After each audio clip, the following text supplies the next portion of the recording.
मित्रांनो नमस्कार. कायदेशीर माहिती देणाऱ्या माझ्या युट्यूब चॅनलमध्ये तुमचं स्वागत आहे.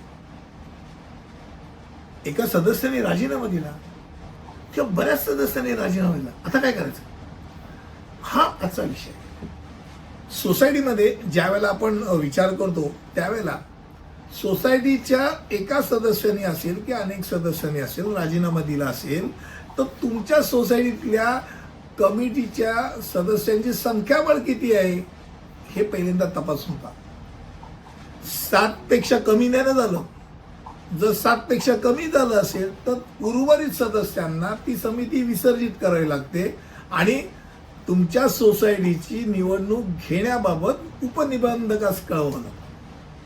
आता सहकारी गृहनिर्माण संस्थांच्या आदर्श उपविधीनुसार गृहनिर्माण संस्थेच्या व्यवस्थापकीय समिती ही 5 वर्षाकरता असते आणि ती सोसायटीतल्या सदस्य म्हणजे जे क्वालिफाईड सदस्य आहेत त्यांच्याद्वारे निवडली जाते.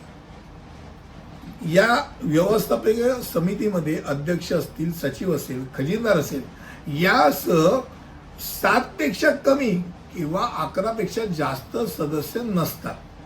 म्हणजे तुम्हाला ती लिमिटेशन दिली.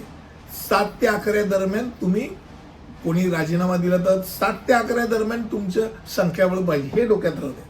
आता व्यवस्थापकीय समितीचा सदस्याचा राजीनामा हा कसा असेल तर त्यांनी लिखित स्वरूप मी आता उद्यापासून नाही मला राजीनामा घ्या नाही चालत. लिखित आहे का, लिखित स्वरूपात पाहिजे. आणि तो कोणाला तर समितीच्या अध्यक्षांना किंवा सचिवांना उद्देशून असला पाहिजे. आता समितीने राजीनामा दिला त्या समिती सदस्याने तर कमिटी मीटिंग होते. त्या कमिटी मीटिंगमध्ये तो राजीनामा मंजूर केला जातो आणि समजा लेटर प्राप्त केलं, मीटिंगच नाही घेतली, 1 महिना गेला तर त्यापैकी जो काय पहिला कालावधी असेल त्या दिवशी त्याचा राजीनामा मंजूर धरला जातो.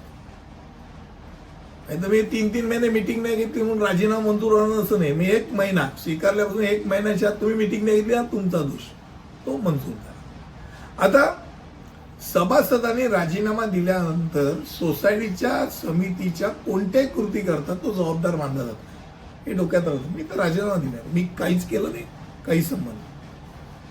आता कोणत्याही सदस्याचा राजीनामा त्याचा मृत्यू झाला असेल, अपात्रता झाली असेल किंवा त्याला काढून टाकला असेल किंवा त्याने राजीनामा दिला असेल, अशा वेळेला व्यवस्थापकीय समितीमध्ये ती जागा रिक्त होती आणि अशी रिक्त जागा ती समिती तिच्या पुढील बैठकीत सर्वसाधारण सभेच्या मान्यतेने अधीन राहत रिक्त जागा पात्र सदस्यांमधून भरू शकते.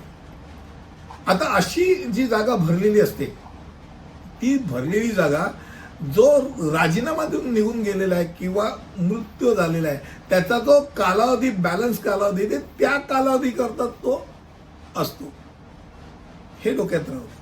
व्यवस्थापकीय समितीच्या अर्ध्यापेक्षा अधिक सदस्यांनी कोणत्याही कारणास्तव राजीनामा दिल्यास किंवा पद धारण करणे सोडल्यास रिक्त पदे भरण्यासाठी नव सदस्यांची निवड जी करावी लागते ती 1 महिन्याच्या विशेष सर्वसाधारण सभेमध्ये करावी लागते.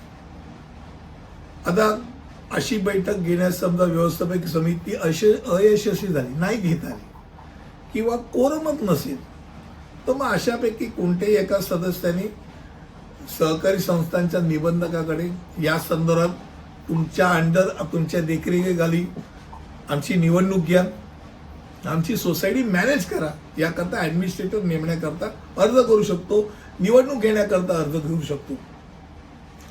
जर एजंटनी कमिटी नवीन निवडली तर नवनिर्वाचित सदस्य मागील समितीच्या कार्यकालाच्या उर्वरित कालावधीसाठीच भाग धारण करतील किंवा पद धारण करतील.